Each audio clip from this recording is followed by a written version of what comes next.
guys, welcome back to my channel. Welcome back to another video. Big shout out to our notification gang. Thank you so much for your continuous love and support. Thank you. In today's video, we're going to be doing another basics video. So this is predominantly for the new subscribers, those of us who don't really know much about natural hair, as well as those of us who kind of joined a bit in the middle or are not really sure about what's going on, as well as those of us who do already know. This is a bit of a refresher, but I'm just going to be going through sort of like a crash course into the topics that I usually discuss, the messages that I usually get from people about their hair, their concerns, issues, and things like that. So we're just going to be going through them so that it's all in one video, as well as I do have separate videos that discuss majority of these topics in detail if you need more information. But hopefully this video will be enough for you to just have an understanding of what's going on with your hair. So let's start the video. So the first thing we're going to be discussing today is about why is my hair not growing? First question, why is my hair not growing? The reason why your hair is not growing, sorry to say this, is because you're not taking care of your hair properly. I know you could be taking care of your hair, but you're not taking care of your hair to the way that your hair likes. And it's frustrating. I know, I've been there myself, and it's one of those hurdles that you sort of need to overcome as someone who has joined the natural hair lifestyle. You may have been doing it for a while, you may have not, you may have borrowed your routine from someone else, but what's important is at the end of the day, you take out what's not important. You take out what's not working, you take out what you think is not necessary. So for me, I started off with a lot of products when I first started, and I've decreased my list to be only a few things because I've noticed that this is what works well with my hair. I went through a phase where I was using raw organic shea butter and my hair was just heavy, it was not looking nice. And then there was a time when I was using leave-in conditioner and it was the wrong one. It was drying out my hair and my hair just wasn't growing. And that was because of the products that I was using and the way that I was caring for my hair. One of the major reasons why my hair was breaking a lot for myself was because I would rake through my hair with a comb, just be going through my hair, and my hair would be like, at the ends would be just like throwing gang signs with the split ends, but I'd be like, yeah, cool. And that wasn't it. So you just need to monitor your hair. It's really about monitoring your hair and monitoring what your hair is doing, saying, and how it's reacting to the products that you're using, the shampoo that you're using, anything that you're using. You need to make sure that your hair is accepting it. So your hair is coming out of your head. So it's kind of alive, though it's not at the same time. So it does react to what you're doing and what you're putting, as well as your scalp. So make sure that the routine that you're using is working, that you see a change in your hair after you wash your hair, after you put your moisturizer, this or that. You should be able to see a difference between the day before and today. If you're not seeing any change, if it looks like it's getting worse, it's harder to, move around, it's harder to style, this, that, then there's something wrong. So if your hair is not growing, look at your routine, look at what you're doing, look at the products that you're using to see where the issue may be. And that will be able to help you a bit better to understand why your hair isn't growing. Another top question that I get is about hairlines. I know it's a big issue for us girls and apparently men these days as well. My hairline is broken, my hairline is not coming back. Your hairline is a part of your hair, but it's the most delicate part of your hair. For me, it's my hairline and my baby hairs at the back. Those are the most sensitive. Usually when I braid my hair, I feel it here and here the next day. That's telling you something, especially for us girls who get our hair braided, or for guys who do get their hair braided as well. If you are getting your hair braided and you can feel at the back and you feel like you've just had Botox, you're not meant to be feeling like that. as well as there's a thing called traction alopecia, which is the long phase of what can happen when you pull too much at your hairline. But essentially what happens is that because of all the pulling, it'll pull out your hair follicles, and after a while, the hairline will stop growing or will have a hard time growing.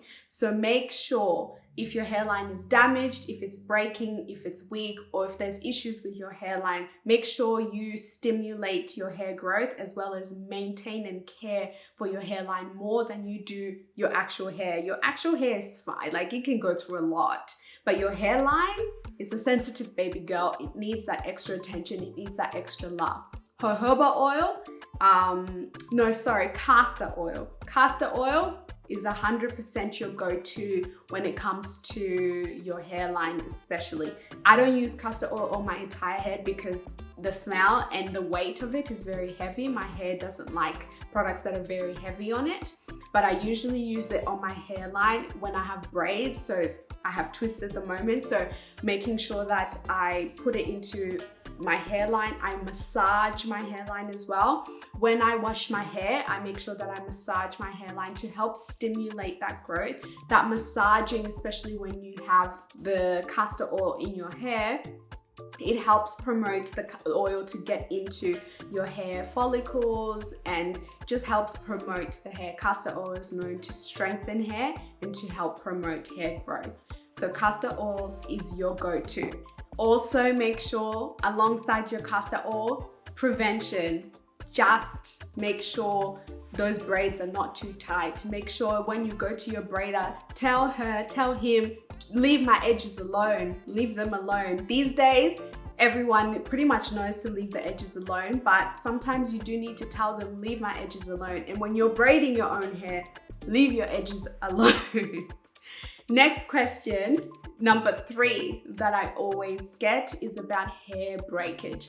And hair breakage ties in very well with your hairline and the first topic that I brought up, which is about your hair care routine, as well as about the hairline, how you take care of your hair and how much weight and force you put on your hair. Your hair can break for a lot of reasons. One, your scalp. Your scalp is pretty much the soil of where your hair grows. If your scalp is in bad condition, it's flaky, there's dandruff, it's dry, the hair's not going to grow very long. As well, split ends. I learned this the hard way after a few years of being natural. You do need to cut your hair, dusting down the bottom, cutting off your ends to make sure that your hair doesn't tie into each other. Single strand knots, double strand knots. Those split ends can do more damage to your hair than you think. Get rid of it. It's only this much or however much is needed. Get rid of those split ends. That is another reason why your hair is breaking. And then the most important reason why your hair is probably breaking is because of the way that you are managing your hair. My hair used to break a lot in winter, and it still does in winter. That's why I put my hair away in winter, or I usually put, little braids and things like that, or I just don't manage my hair a lot during winter. I just put it away and hide it. In winter, but especially because I would go through with combs, just like no care, especially with no water. Our hair is very dry and brittle from the get-go. That's how it grows from our head. So you need to make sure that there is moisture on your hair. Make sure your hair is well moisturized before you start trying to break through your hair with a comb.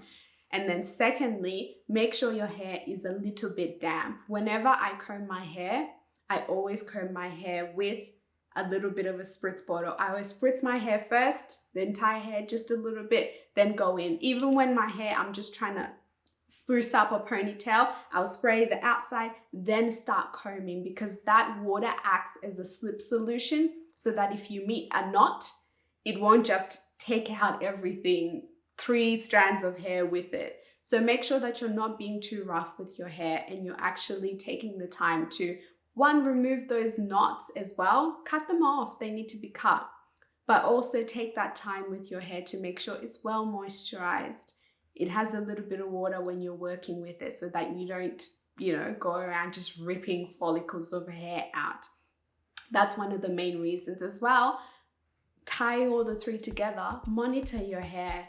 To be honest, natural hair is a lot of, I know it requires patience, but the main thing is about just monitoring your hair and watching what your hair does, because your hair talks to you a lot and it tells you a lot of secrets. Some of this stuff that I'm telling you is because I learned it myself through my hair and through research, but majority I learned it myself through my hair. That's why I use my own experiences, because I've been through it. I've been through hair breakage, I've been through the hairline, I've been through all of it.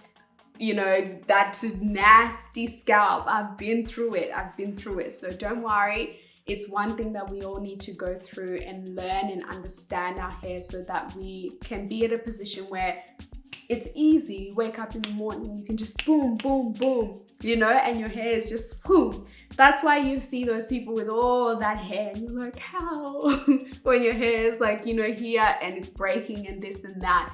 It's really about time and just making sure you listen and learn from what your hair is saying. Lastly, the last question that I get from a lot from people is about just overall managing your hair. How I manage my hair, how I do it. How do you do it, Tatenda? How do you do it? And the true question, the true answer is the fact that, you know, we're all trying. I sometimes don't do it. There are times as well when I don't take care of my hair. You know, there's been times when my husband himself has been like, Tatenda, your hair. You know, sometimes, you know, you get stressed out, things happen, you get busy at work, this, that, and then you get to a point where you've been putting your hair in a ponytail for the past 2 weeks. And you're like, whoa, where do I even begin? But what's important is about managing your hair. It's sort of like, how can I explain it? I guess a job, if you want to look at it that way. You plan out what you're going to do, plan out, and you have a look at your life. Am I going to have time to be doing my hair for the next 2 weeks? Probably not. If you see my hair in braids or in this and that, it's either winter or I've planned out and I've said, you know what? I'm not gonna have time to maintain my hair, so I'm gonna put it away so that I don't do any damage to it. If you don't have the money to be doing your hair, or you don't have the money to be buying hair to do your own hair, it's easy. Just put your hair in protective styles. You guys have seen my hair before. If you watch my previous lockdown videos, for that entire time, my hair was in little braids. You know, section your hair into 12 or 24 or whatever. You can do twists, you can do braids, whatever it is, to just make sure that you do better for your hair than to do worse. There's nothing worse than having, you know, an amazing journey with your hair and then getting to a point where, you know, life gets hard or things happen or you just get over it. Sometimes you just get over it. And then, you know, you do more damage in that 2 weeks of not taking care of your hair than you've done in those 2 years of you being diligent and washing your hair every 2 weeks and this and that. So plan it out. Make sure that, you know, you're realistic with yourself. Natural hair can be difficult sometimes for all of us. So it's all right to feel like it's overwhelming or that you're tired, you're over it. Do what's best for you and what works for you. And if you get to a point where you're over it and you don't want to be natural anymore, that's up to you. You can relax your hair if you want. You can straighten your hair if you want. You can do whatever pleases you. At the end of the day, it is just hair. My last few tips for you guys in relation to those 4 topics that I talked about is your scalp. I know we forget about scalps a lot. Make sure you take care of your scalp. Your scalp is where your hair grows. It is the foundation. So if you have a poor foundation, you're gonna have poor growth. So make sure your foundation is nice and well moisturized, well hydrated. As well as, I just want to highlight the difference between a sealant and moisturizing. I know that majority of the hair food that we have and things like that have petroleum jelly, but that acts more as like a sealant, so it sits on top of your head. So I know you might be wondering why when you add hair food, after a while your hair starts to smell a little bit. That's because it just sits on top of your head. It's not absorbed. So it absorbs everything else that's outside as compared to an organic oil such as coconut oil, jojoba oil, castor oil, etc. That's actually absorbed absorbed into your scalp, so it doesn't just sit on top of your scalp.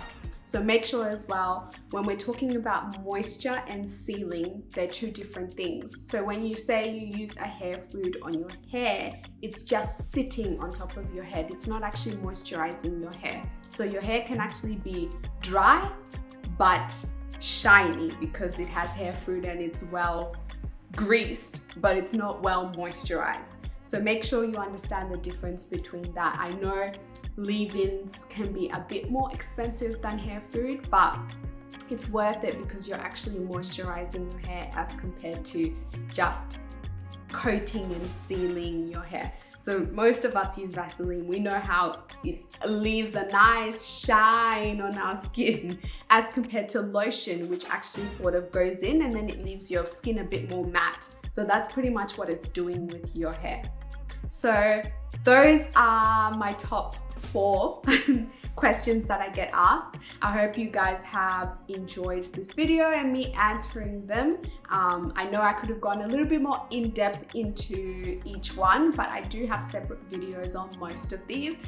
So if you want to search those up, you can, as well as they'll be linked in the bottom of the description so you can have easy access to them.